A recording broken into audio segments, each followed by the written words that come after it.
So, welcome to the 1% podcast. This week we have the legend, the myth, the man that is Mr. Tom Kiddle on. Now, we were just chatting offline, myself and Tom, been working together now on and off for about 4 years, so quite a long-term coaching relationship. And I use this phrase a fair bit and it sounds a bit wanky, but I like it. Tom has definitely been on quite the journey mentally, emotionally, physically, professionally since we first started working, and we've had hiatuses in when we've worked. And I think Tom's story and where he's got to today, what he's got going on today is really exciting. And I think it's a very relatable journey and a discussion. So I think you get a lot out of listening to him. Just like me, Tom's a fellow Northerner and he likes to chat. So I think you'll get a lot out of this. And before we jump off, Tom, do you want to just introduce yourself, who you are, what do you do, a bit about you?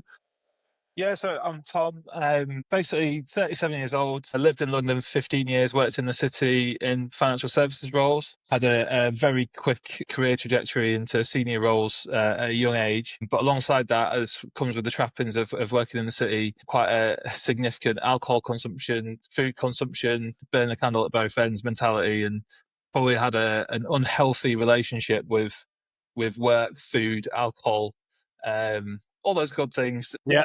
when we started working together. So yeah, that's kind of in a nutshell. When we started working together, I think mentally I thought I was in the best place I'd ever been. But looking back now to 4 years ago, there's so much I didn't know about myself and about how I could change and change my habits and my mindset to be more aligned with the life I want to live. I think it's been, like you say, an incredible journey, but still learning, which is good.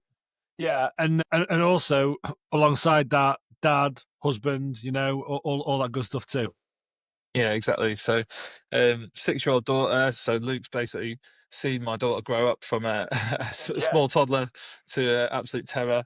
15-week-old puppy, which brings different problems, but equally good fun. And yeah, married for the last 8 years. So yeah, very a wife in a successful like high pressure role also in central London. So yeah, we've been able to use a little bit of this where we've helped each other out both ways. Where me and my wife often take mine and Luke's conversation offline, if you like, and discuss, and it definitely helps her as well. Nice. Well, that being said, Tom, and you started to touch on it, why don't we kind of just sort of rewind a few years into the past? And you mentioned kind of like where you were at in your headspace, because I remember a first Trump conversation, and you had this like, and it's what got you to where you got to, right? Very senior, at a relatively young age, and when we first spoke, not there, but then C-suite, that kind of stuff, and quite a fast trajectory. And that was that hard charging, work at all costs, get your head down, just grind, grind, grind. And I think that mentality and that kind of approach is not well, I think it's pretty typical from a lot of the guys I work with and a lot of the successful gents in general, right? You get your head down, you grind, you work your bollocks off. And I think that achieves the success you want just to a point, but then there's a point actually it starts to deliver diminishing returns. And I guess, almost to achieve that hard charging nature, you have those, I guess, maladaptive behaviors and habits that you just alluded to in the background. So what was going off with you back then? Then, if we were to sort of look back, we spoke back in, it would have been 2021, I think. It was kind of coming out of COVID-ish, wasn't it? But not fully. And yeah, what was your motivation then for reaching out to somebody like me and going, right, I want to make some changes? My mentality, like you said, it's a like working class northern background. I'd gone to university, done a medical genetics degree, hated it. I'd sailed through school and college and thought that uni would be easy as well. Tossed it off really for 3 years, played rugby, drank a lot, put loads of weight on, generally quite unfit, didn't take advantage of the opportunity, and then walked away with a 2-2. And ultimately, when I started in the workforce, then it was actually more luck than judgment. I was introduced to someone. I, I was able to do an internship at a company called Travelex on the dealing floor. I did 2 weeks, probably the best 2 weeks of my life. Thought this can't be a job. I didn't know these types of jobs existed. Just talk to people all day and get paid. It's brilliant. So I called, emailed, text the fellow who'd sort of allowed me to come and do that work experience every day from I think the 16th of December to the 26th of April when they gave me a job. So I think at that point my mentality had significantly shifted after university to I can never ever let that opportunity get away from me again. Like I never want to be underworked to not achieve what I want to achieve. So my mentality around work from that point on was, I had to move to London, had to get a flat, had to think about, well, I'm in significant student debt, I've got massive overdraft. How do I live? How do I continue to survive in London? So, well, I worked out that I had 9 months before I'd I'd already ran out of money, so it wasn't run out of money, but I'd run out of credit. So like 9 months, I run out of credit. So how do I get promoted in 9 months? And it sort of started this obsession with, being the first in the office, last to leave. And actually, like, again, being like working class northerner, I hated the tube. It's bollocks. It's like full of people, dirty, loud. So I didn't want to get on the tube at normal commuting time. So I'd go into the office at 7 in the morning because it was an easy commute. I wanted to be there first. I wanted to learn. Had an amazing manager who sat me down and basically, as long as I got him a bacon sandwich in the morning, he would then teach me everything he knew about the business. And by manager, he was sort of like the director of the trading floor at the time. So got some really valuable time just by virtue of being there an hour before everyone else. And that kind of set me off on this pathway of, promotions every 9 months virtually for my whole career. But of that mentality of like, grind, grind, grind. And those early days, especially being like a currency dealer, Monday to Thursday, you'd be out in the evenings with clients. You might go to the gym after work and then go to the pub and then get home at 3 a.m. and then be back in the office at 7 a.m. the next morning and do it all again. And then you get to the weekend, play rugby on a Saturday, get hammered. And then Sunday, you just sort of die in your pit and then go again on Monday. And it sort of created a cultural, almost like a confirmation bias within me that, I've been really, really successful. I've been promoted, and I've built a great network, and my career was going to places it wanted to go. And that was only because of, grit, hard work, massive socialization, being to every event, but never say no to anybody, really grinding hard, both inside and outside of work to make that happen. And I think when we met, Luke, I was probably at a point where the start of lockdown, I'd reached a position in my role for a business called World First at the time, where it's probably the most people I'd ever managed. In quite a few of those people might be older than me, or quite a few of them had more experience, but I had like very good leadership experience. I'd had great training. I had a lot of self-confidence, and I really enjoyed the role. But I found that as we moved into lockdown, it's like, well, that 7 a.m. till 7 p.m. thing doesn't work anymore. I had a 1-year-old at home. Nursery was closed. I had a wife that works, long hours and a hard, high pressure job as well. And I found that work, people talk about work-life balance, but it's not really ever a balance. I just wasn't aligned in what I was trying to achieve, like from a career perspective and the health perspective and a family perspective. And what it meant was that for every day that I was winning at work, I was losing at everything else. And I think when Luke and I met, I was significantly overweight. I probably had a problem with alcohol that I'd not addressed. I was probably a really shit husband and a bit of a shitty dad. So the start of that process, the reason why I started speaking to Luke was purely because I wanted to lose some weight. And actually, I thought I needed a coach to help me set some habits and to have this perfect morning routine and to, put exercise plan and nutrition plan in place. But actually, all those things were like relatively obvious, really. Luke really helped me to sort of figure out what is important and why, and how some of my earlier learnt behaviours were probably contributing to what contributed to success at the start of my career wasn't going to contribute to success as I've moved through it. So that's like a big point of realisation. Yeah, and thanks for being so open and honest and candid with where you're at. And obviously, it's a very fast-forwarded version of the earlier part of your career and life, right, as to where we first spoke. But I'm sure a lot of guys listening can relate at multiple levels in terms of that. You get your head down, you grind. Well, then it's like, well, you work hard and you play hard, and that's all great to a point. And when we're younger. But then you get to a point where you've got more responsibilities, both professionally and personally and at home.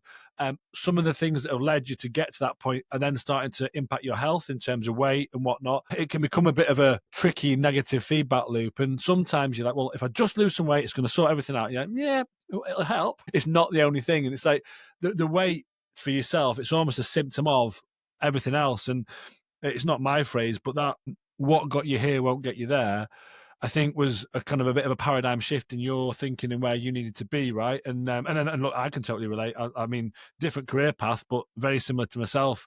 I wasn't struck dumb by being the perfect dad by any stretch. You know, we go, oh, you're just summer baby, and that was it. I was like, nope, I found it really difficult, and I'm still on that learning curve 9 years in, but it wasn't like an instant fix for me. And I think because we've got these patterns of behaviour and ways we work and ways we operate, ways we show up, well, they've been great to a point, but then we have these new responsibilities and a different set of life circumstances. We need to adapt and change what we need to do. Now, and I'm sure you passionately believe this, Tom, it's not about going and living in a cave and negating all your worldly pursuits, because you know, a large part of your identity in a good way is driven by being successful and having a great career and, you know, having good career capital. And we'll talk about where we're at the moment and the journey that's been since then. That's really important.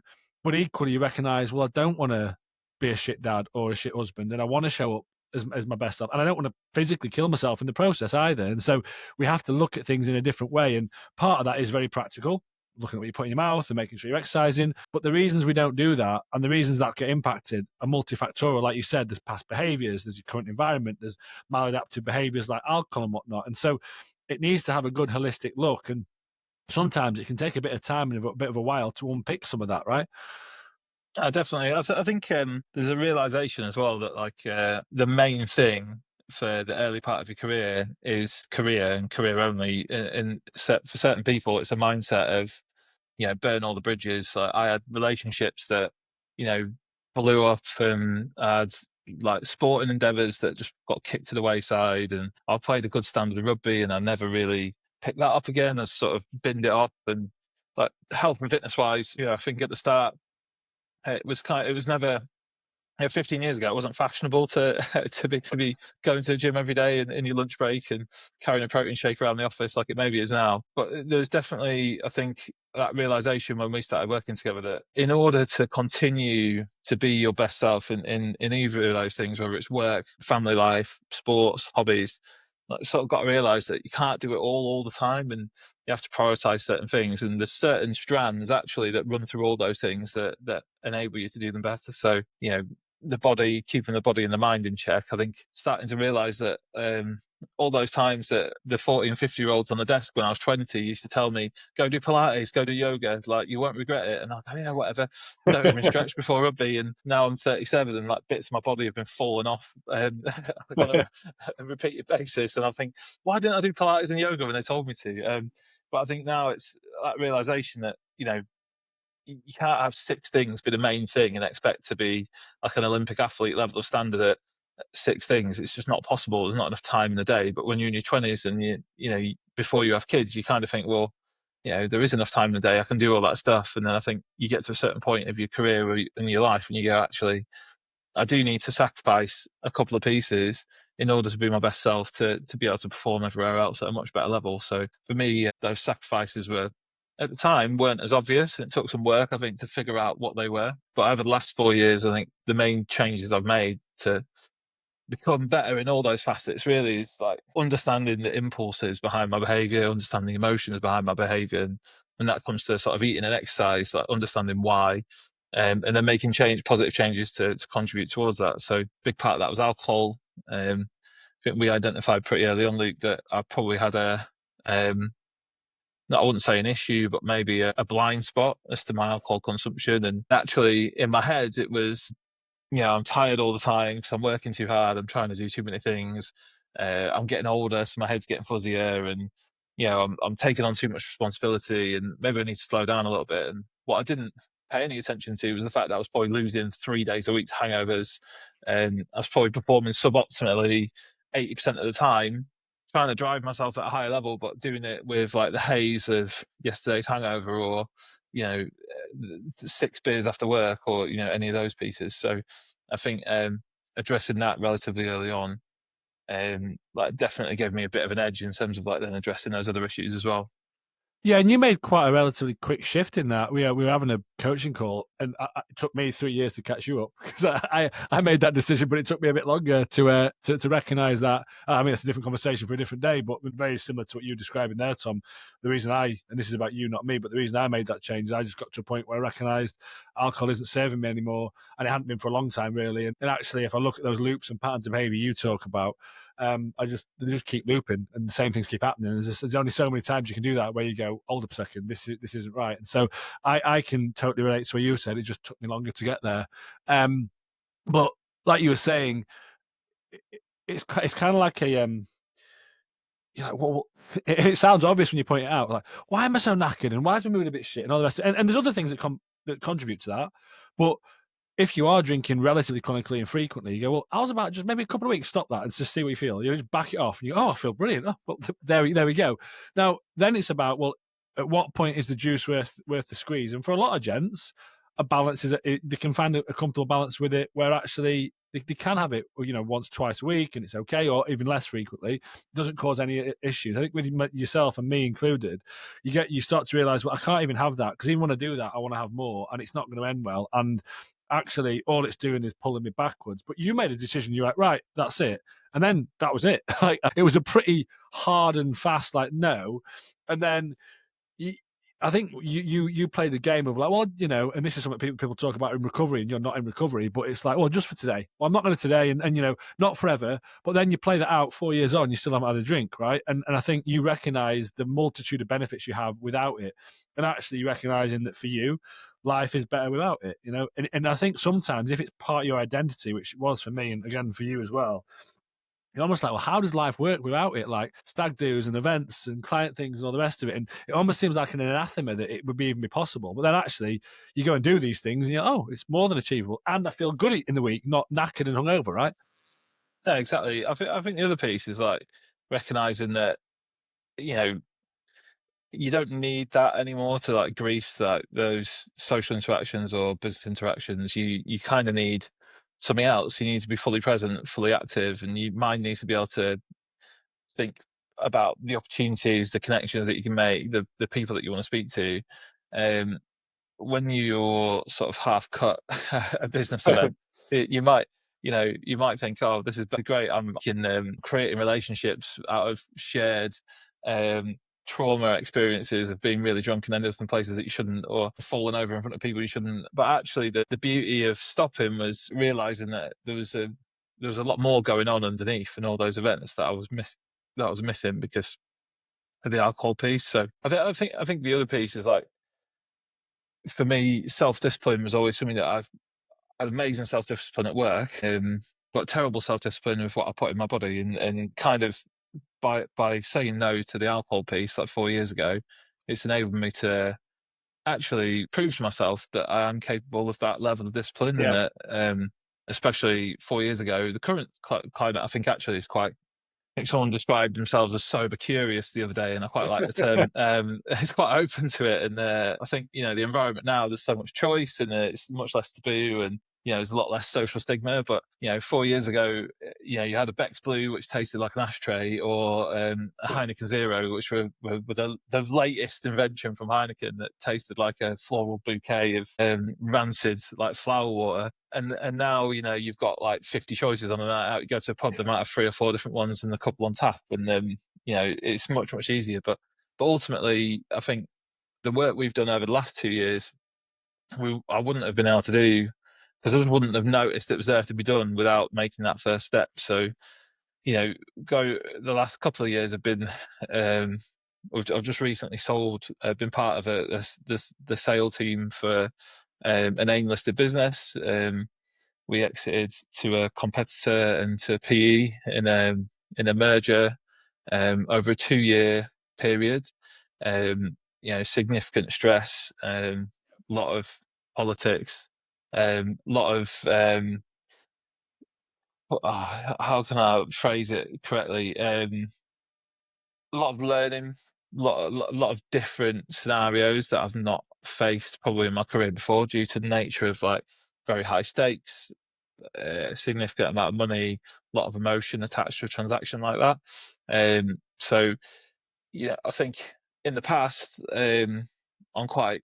I'll admit to being quite pig-headed and stubborn, and a little bit sort of, the sort of northern working class bit. The chip on my shoulder comes out quite a lot, and I just power through some of those engagements and don't really care about, don't empathise with other people's viewpoints. And if I know I'm right, I'll just tell you I'm right and keep going.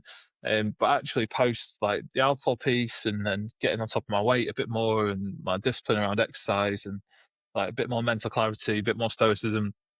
Probably the last 2 years, I've been able to recognize instances where like I need to adapt my behavior or adapt my working style, or to change like the way that I approach certain pieces to make that happen. And I think again, like as part of that journey, I think 4 years ago, I wouldn't have even noticed those things because I'd have been too busy.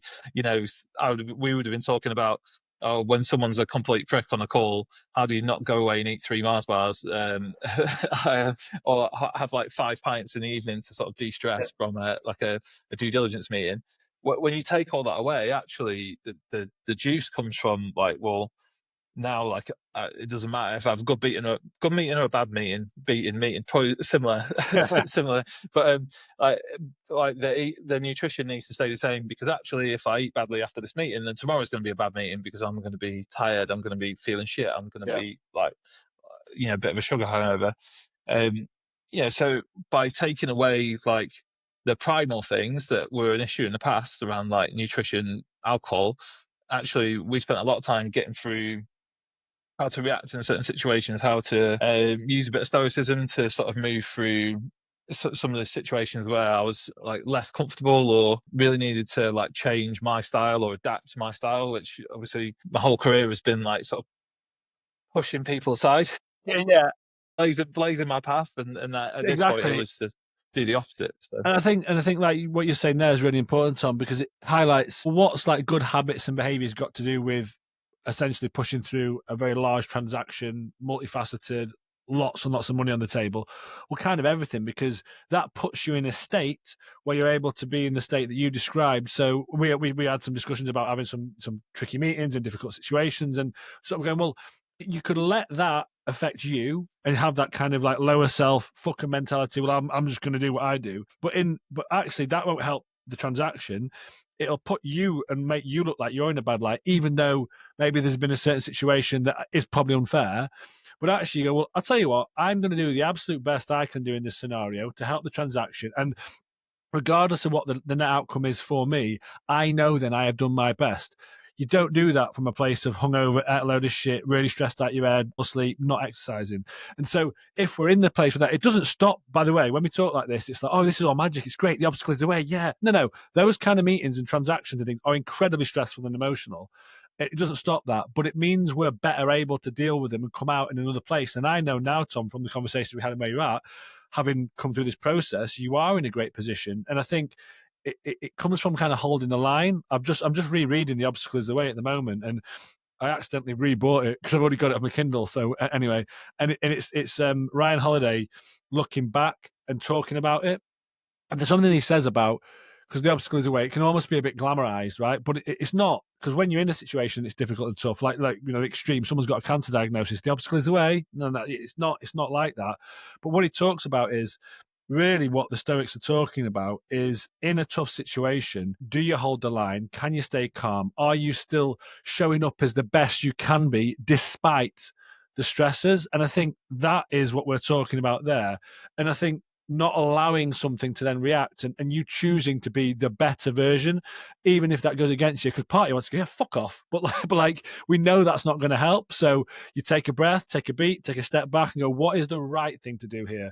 And I think for me, that's the magic, really. And that's where you can turn that, what is a difficult, really stressful, unpleasant situation, into something powerful and end up having come through it in a stronger position.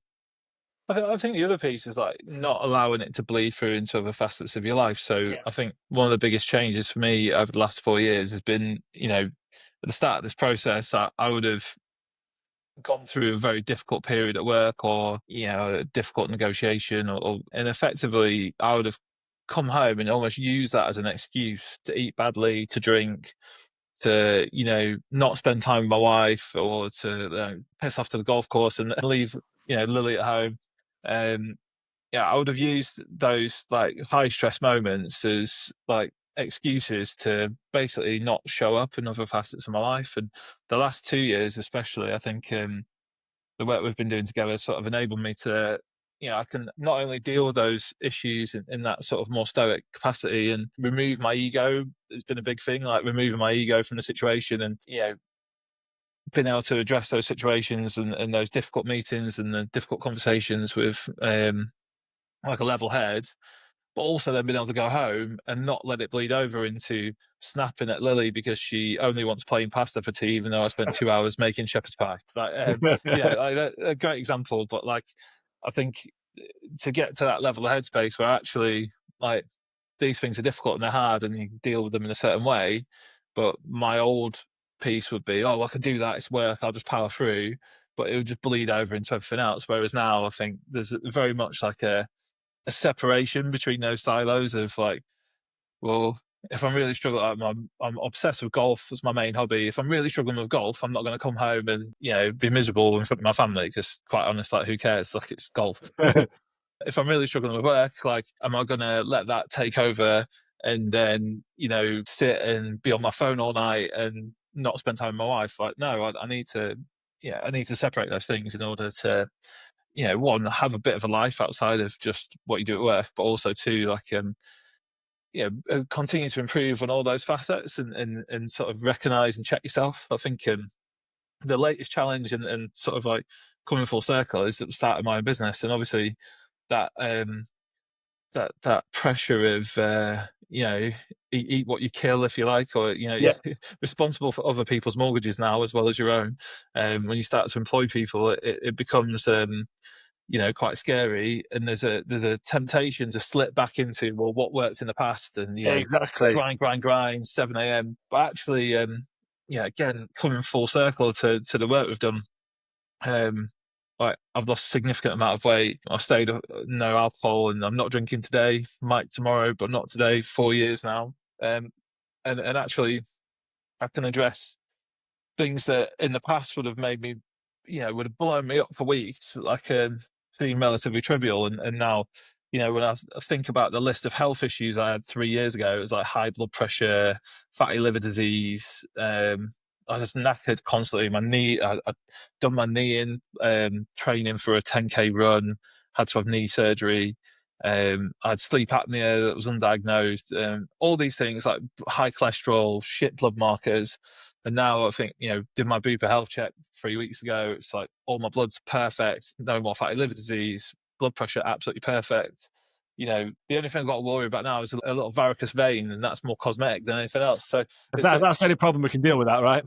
exactly, but it just means that like setting up my own business now, I don't have to worry about, well, um, what version of me is going to show up tomorrow, because the version of me that's showing up tomorrow is already, better than it was 4 years ago. And I was achieving a high achiever at that point. And I'm sure that now I can push myself harder because my body allows it. And I don't want to sound like a twat and say like, the 5 a.m. club, but we just recently bought a puppy. If I don't get up at 5 a.m., he will shit all over the kitchen. So it's got the best alarm clock in the world. Like, can't ignore that one. So the last like 10 weeks, and I've found myself up at 5 a.m. with the puppy. Then I've got time to do a little bit of work in the morning, so I can scratch that itch of wanting to be permanently busy. Sometimes that Yeah. still like creeps in. I can get a workout in. I can train with a trainer. I can go and do a workout on my own. I can get out for more walks.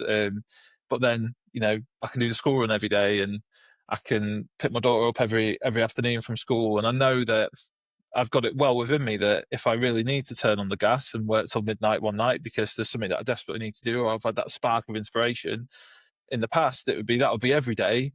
And then like going through that process, it would be, well, this is a bad thing, you shouldn't do that, and you feel guilty. And now I can recognize when actually there's times and places where if I feel that spark of inspiration and I want to go, and it's like, well, there's nothing on this evening, and my daughter's in bed, dog's asleep, my wife's watching some trash reality TV show, it's like I can do that. I can be old Tom and Yeah. work until 10, 11 at night, and that's fine. But it means if the next morning I'm up and I'm there's no hangovers to contend with. There's no shitty food where I'm feeling, bad about what I've eaten. It's like I can approach the day, take my daughter to school, and start again. And it's kind of, I still feel like there's a lot of learning to do, but I think in the 4 years that we've been working together, it's been like a significant change in my approach to work, family, health. And if you don't address all those things, then if you only address one, then something else is going to blow up. And I think it's taken me a long time to realize that all these things sort of hang in line. And a bit like whack-a-mole, if you let something Yeah. get a bit too extreme, then something else will fall, and you just can't do it all the time. And it's been awesome to see and us to chat, Tom, because I think if the Tom 4 years ago saw you talking now when we first spoke, you, but who the fuck is this guy? But like, but actually, Doesn't want it. Doesn't no, want yeah, it. yeah, yeah. He's like, what? No, no, no, no. But actually, starting a business that comes with its stresses. And like you said, you could easily divert back into what we call old Tom or those old patterns of behavior.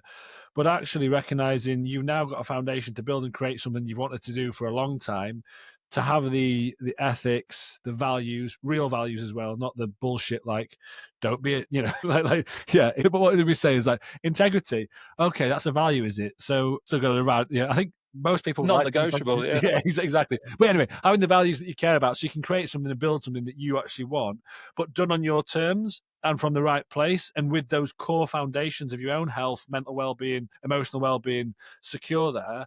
Well, then you build something that you care about. Yes, if there's times when you want to really get your hands dirty and go for it, you can, but that isn't the norm. That's the edge case. And so it's given that kind of, sounds wanky, the holistic nature of how you want to show up, and A, professionally, but B, personally, which is, I think, ultimately what we all want. And look, these conversations sometimes can probably, maybe, I don't want it to come across as holier than thou, because you're not perfect, I'm not perfect. It's not like we're just walking through life just bossing everything 24/7. We fuck up all the time, right? And that's still part of it.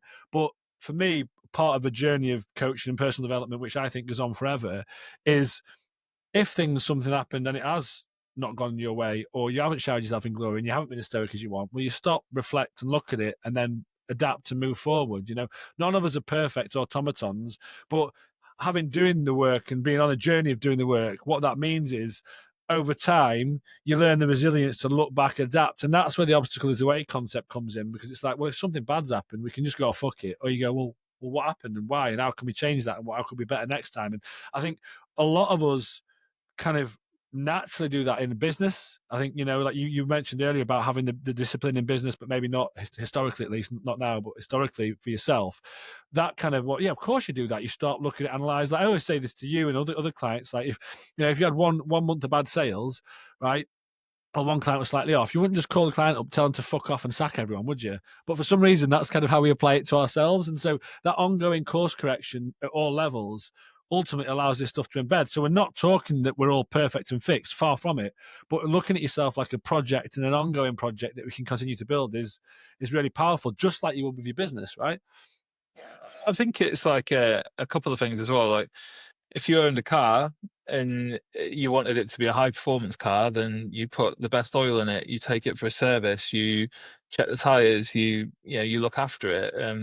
And your body is basically the vehicle that you're using for all these like life activities. And I think like sometimes we abuse our bodies, similar to the way we abuse our cars, and then you expect them to work again the next morning. And I think as you add more load, and I think there's a load of blokes and women actually, and I'm 37. It feels like when you get sort of 30, you have 4 or 5 life events of potentially getting married, potentially having children, pets. Then it's, sort of coincides with the time in your career where you're taking more responsibility, whether that's like your first steps into people management or your first steps into sort of C-suite role or business ownership, or, you start to go out on your own. Kind of all these things like coalesce at the same time. I think if you treat yourself like trash, and you don't sort of give yourself that mental check-in, that physical check-in, you can't expect to perform at the levels that you were doing before, when actually in your early 20s, it was like, right, have I done my laundry this week?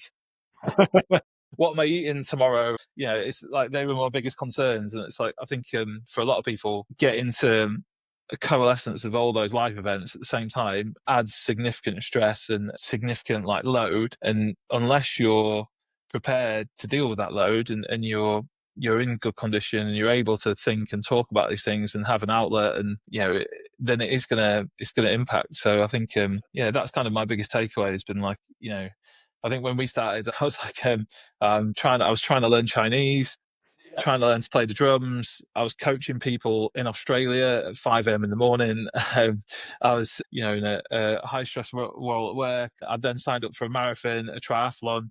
It was like, unbound energy and enthusiasm, but like maybe a lack of reality of like what I could achieve versus what was realistic, and with the time and resources I had. And I think that's probably now, I wouldn't say solved. I'm still probably slightly over ambitious. Well, you just sold the drum kit, didn't you? Which is good. So that took a while, but you did that, yeah.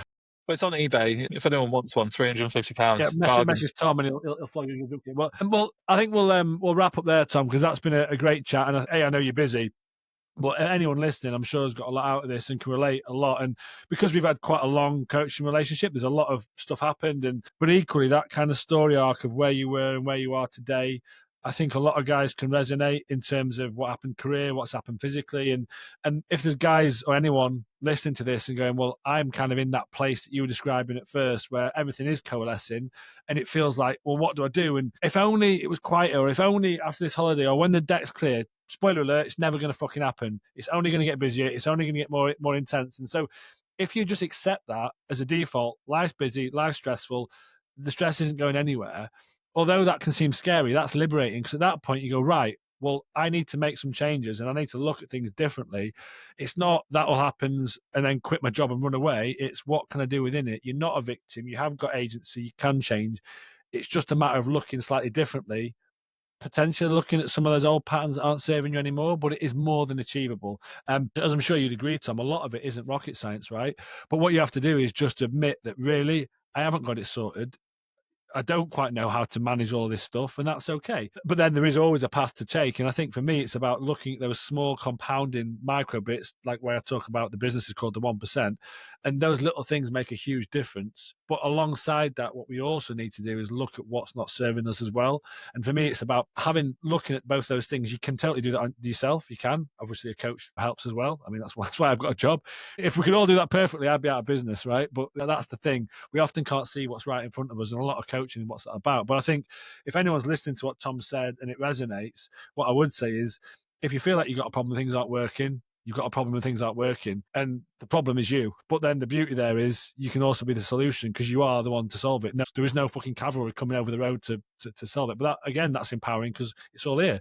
You just got to, look at yourself, make some honest changes and move forward. And that's exactly what we've been doing. Yes, we've been working together on that, Tom, but it's been great to see you and your journey, and got lots of cool, exciting things on the horizon. Any parting thoughts before we get off? Yeah, I just think going back to that sort of car analogy a little bit, like if you want to do something hard, like if you want to increase the load, you need to be able to increase your ability to do that work. And I think even for me, like I'd say when we met, I was probably quite arrogant about my own abilities. Some will call it a growth mindset, some will call it just like pig-headed arrogance. But like it's impossible, I think, to do all those things at the same time. You need to have like an impartial sort of, and occasionally our calls will be, go polish your halo, great week. Other weeks it would be, you've not done what you said you were going to do. And like, none of this is rocket science. You know what you need to do and you just haven't done it. So how do you hold yourself accountable? And I think, the likelihood is, if you're like a high performance person in a high performance profession and you've got all your shit together, then you'll still benefit from having the coach, because they'll hold you accountable in ways that you just physically can't do yourself. And I think that's probably the outlook for me, is that, like, there is no end to this. I think over time, maybe the frequency changes or the topics change, but I think this probably is like a lifestyle change for me, and the recognition that you need that reflection back. And yeah, it's been life changing for me. Well, thank you, Tom. That's a pretty good endorsement for coaching, if ever there was one. And like you said, I think a lot of the time, good coaching is just putting a mirror up for someone. And like you said there, well, you haven't done it. It's not my job to chastise you. The next question is why. And then you go, oh, because I was tired, or because my boss is a bastard, or because I had a row with my missus. Okay, well, what caused that? And then you get into the weeds, and so then you can start to help change it. But if you don't have that bit where you go, well, what's happened and why, you often just stop. And so if you can do that for yourself, fantastic. But equally, if you can't, that's where a coaching process comes in. On that, if anyone's interested, would like to do a bit of work or find out about how I can help, drop me a note in the DMs or drop me a comment. Otherwise, Tom, it's been a pleasure. Thank you. I know we're still working together, so looking forward to our coaching call in a couple of weeks. Thank you very much for your time, mate. And we'll see you all next week. Cheers. No worries. Take care, mate.